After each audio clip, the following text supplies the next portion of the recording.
Vous touchez du doigt une question essentielle, d'une importance capitale.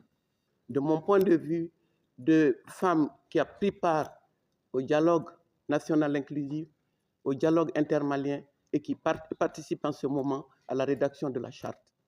C'est à nous, femmes du Mali, jeunes du Mali, de penser la nature de notre participation à la résolution de ces crises.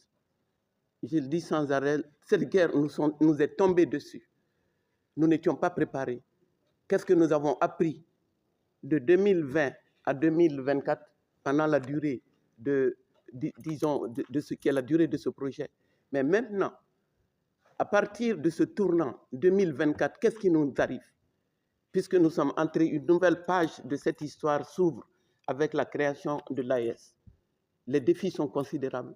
Nous ne sommes plus seuls. Nous sommes 3 États sahéliens enclavés, confrontés avant la guerre à des difficultés économiques, politiques, environnementales considérables. Voici que la guerre vient s'ajouter à cette réalité. Voici que les inondations, comme si ce n'était pas suffisant, les inondations viennent s'ajouter à cette réalité.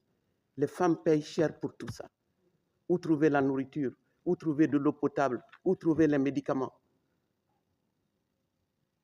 C'est une lourde responsabilité que nous avons à assumer dans le contexte actuel de l'évolution de notre pays.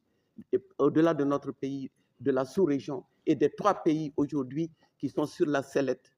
On attend beaucoup de nous et j'ai confiance. Je sais que vous êtes engagés.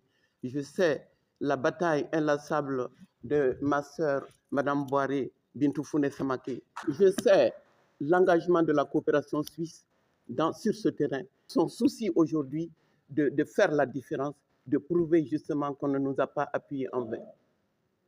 Sur ces mots, je vous remercie encore une fois d'être venu en commune 2 et je compte sur vous pour que ici, puisque c'est une délégation spéciale confiée à une femme, vous puissiez m'aider à votre tour à faire la différence.